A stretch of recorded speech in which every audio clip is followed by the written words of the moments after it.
So what's up? Magandang hapon sa inyong lahat mga kamanok. So nandito ulit ako upang magbigay ulit sa inyo ng ilang kaalaman ng mga maliliit na tips tungkol sa pagmamanok. Pero pagdating sa mga bago, pagdating sa mga newbie, alam ko, napakalaki po ng maitutulong ng ating mga tips na i-share. Okay? So at this moment of time, atin pong bibigyan ng kasagutan yung mga katanungan ng ating mga subscribers na nagtatanong sa comment section. Dahil po kayo yung aking priority, kung bakit ko po ginawa tong channel na to is dahil po yan sa inyo. Gusto ko po kayong sagutin, gusto ko pong madagdagan ang inyong mga kaalaman. And para naman dun sa ating mga subscribers o mga viewers na medyo advanced na pagdating sa pagmamanok, marami pong video dito, so yun na lang po ang inyong panoodin. Pero at this moment of time, nakafocus muna ako sa mga katanungan ng ating mga subscribers sa comment section. Kaya mga kamanok, kung kayo man ay may mga katanungan pagdating sa pagmamanok, gustong malaman, gustong pag-usapan, i-comment nyo lang po yan sa baba ng video ito. Ako po ang bahala sa inyo. Basta po alam ko yan, i-share ko po sa inyo ang aking nalalaman. Kasi nga po, kayo po ang aking priority. So wag natin masyadong patagalin ito mga kamanok. Simulan na po natin ang pagsagot sa inyong mga katanungan. So, ang unang katanungan ay galing kay Cynthia Brago. Ayan. So, mega shoutout, Ma'am Cynthia. Ang tanong niya, ilang promotor po sa isang linggo? Okay? So, ang promotor po mga kamanok, iyan po ay mayaman sa amino acid na kung saan kapag po marami ang amino acid na pumapasok sa sistema ng ating mga alagang mga manok, tinutulungan po niya ang kalamnan ng mga manok para mag-build or mag-expand ng pangangatawan. Sa madaling sabi, ang pangunahing kailangan ng kalamnan o ng muscle ng isang manok is more on amino acid or protein. Kasi po, ang protein po, yan po ay binubuo ng amino acid. The more na amino acid ang pumapasok sa katawan ng manok, the more na maraming protein na rin po na siyang nagbibuild ng muscle. Okay? So, yan po ang kailangan ng ating mga manok para po mag-build ng muscle. Take note, muscle po hindi po taba. Muscle po. So, ilang beses po natin ibibigay ito sa ating mga alaga sa loob ng isang linggo. Kung maintenance po ang inyong pagbibigay sa kanila, so 3 times a week po pwede na po.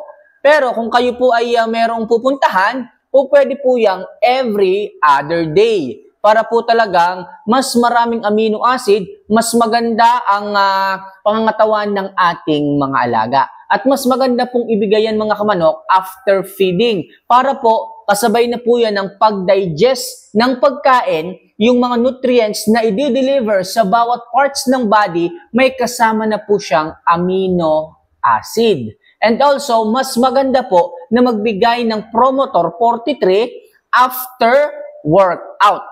Okay? After workout, for example, ngayong umaga alas 4, nag-workout siya, mamayang alas 7 kakain, magbigay ka na po ng Promotor. Para po yung mga na-destroy na muscle tissue ng ating mga alaga, mabigyan po ng sapat na nutrients ng amino acid. At yung amino acid na yon, yun po ang magpapa-expand ng muscle ng ating mga manok. Kung hindi nyo po na itatanong mga kamanok, ang pagbibigay po ng promotor regularly sa ating mga alaga ay napakalaki po ng tulong para mag-build ng maayos at magandang pangangatawan sa ating mga alaga.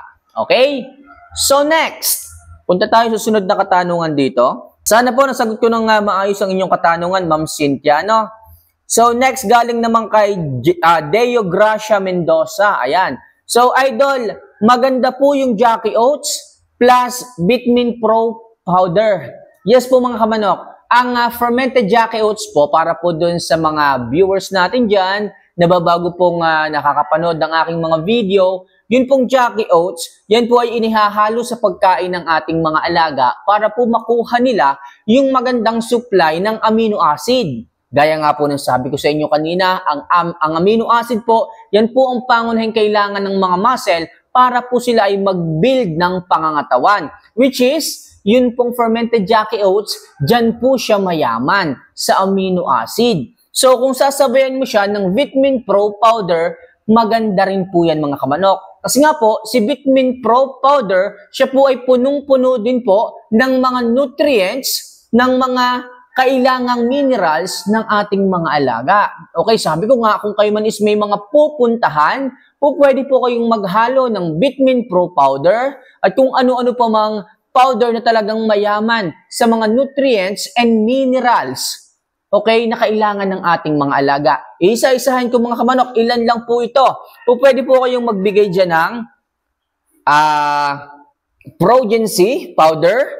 Pwede po kayong magbigay dyan ng Levemine GK powder. Pwede rin po kayong magbigay ng Vitamin Pro powder. So, kahit alin po dyan sa mga nasabi ko, pwede nyo po siyang ihalo kasabay ng pagbibigay ng fermented Jackie Oats sa inyong mga alaga. Makakatiyak po kayo na talagang maganda po ang pasok ng nutrients and mineral sa kanilang pangangatawan.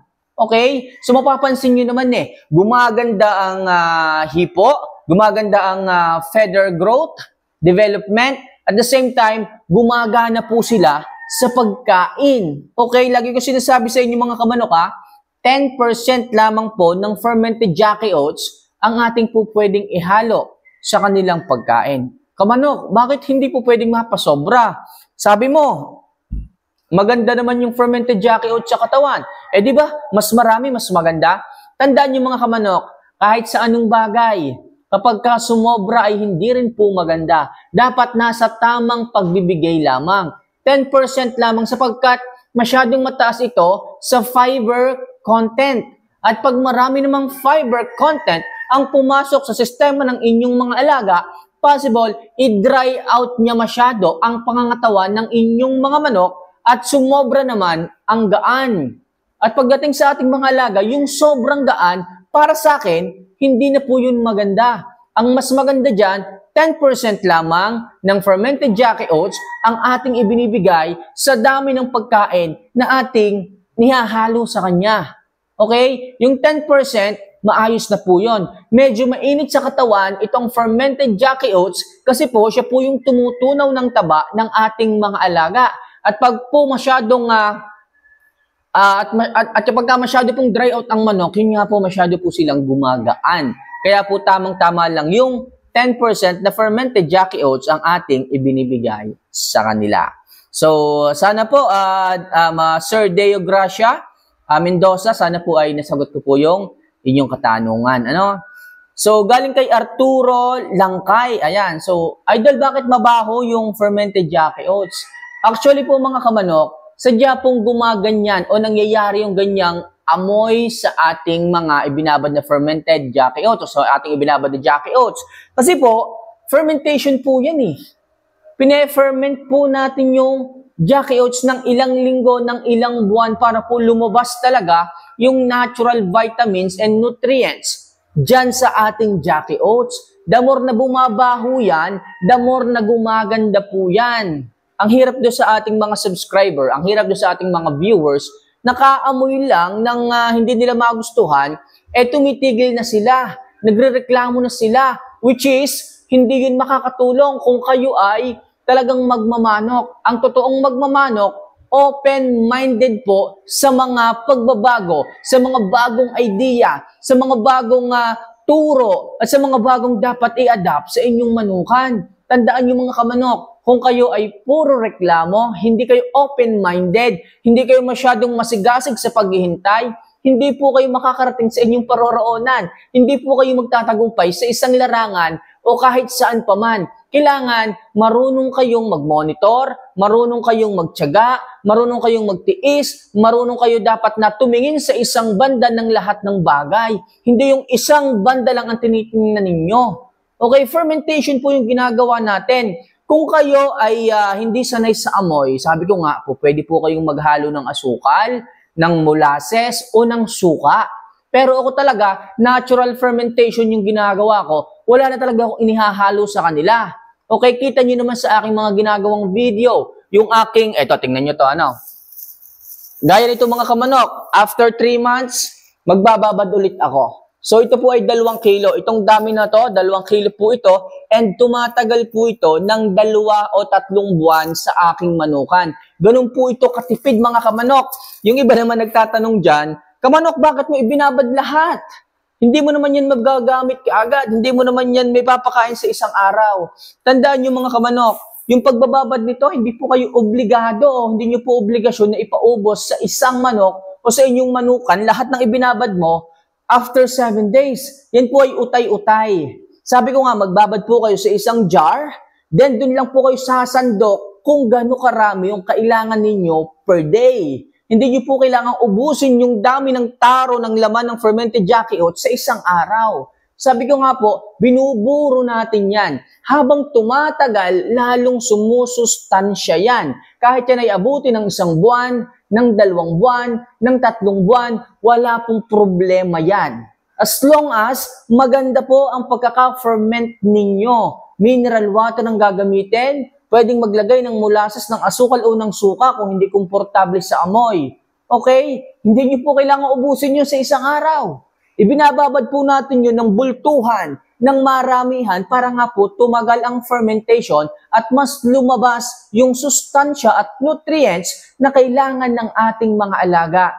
Huling uulitin ko mga kamanok, yan po ay sasandukin nyo lamang every time na may kailangan kayo sa fermented Jackie oats. Sa isang araw nga, minsan 2 sandok lang ang ginagamit ko. The rest na maiiwan, yung marami na nakababad, yan po ay mananatiling nakababad sa loob ng ilang buwan. Okay? Sandok lang kayo ng sandok every time na kayo ay magpapakain. Kung gano'n lang karami yung kailangan ninyo, yun lang ang inyong kukuhanin. Mga kamanok, sana po malinaw tayo dyan. Sana po ay nagkakaintindihan tayo dyan para wala pong nasasayang, para wala pong natatapon, para wala po tayong na nagagawang mali. Okay? So ako naman po ay open-minded sa inyo. Ako naman po ay willing magpaliwanag sa inyo. Ako naman po ay willing na mag-share ng knowledge kung may katanungan kayo. Open na open po ang comment section. Nababasa ko po lahat ng inyong mga comments. It's either mga bashers o kung ano pa man. So nababasa ko po yan. And para doon sa ating mga bashers na nagko-comment, mga kamanok, ako po ay immune na sa mga sinasabi ng mga bashers natin. Ako po ay sanay na at hindi po ako ganun kababa para mag-stock up sa kung anong mga ikino-comments ninyo. Okay? Ako po ay para makatulong at hindi para maapektuhan sa inyong mga sinasabi. Lahat po ng sinishare ko dito mga kamanok is para po yan sa inyo, para po sa nangangailangan, sa mga newbie natin.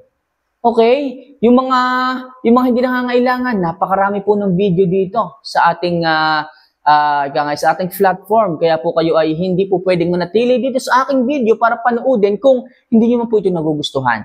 So, yun lang mga kamanok. Sana kahit papano, nakatulong ako sa ilang mga katanungang sinagot ko. Pasensya na po, medyo humaba na po yung ating video. So, next video, sasagutin ko po ulit yung mga katanungan ng ating mga subscribers. Hanggat hindi po natin nasasagot lahat ng yan, hindi po tayo titigil na magpaliwanag, na mag-share ng kaalaman para sa inyo. Dahil kayo po ang priority ko mga kamanok, huwag nyo sana rin kalimutan na mag-subscribe at mag-like sa video ito. So, paano mga kamanok? See you for our next vlog. Kung may katanungan, mag-comment lang po. Feel free to message me and feel free din po ako na sasagot sa inyong mga katanungan. So hanggang sa muli, paalam.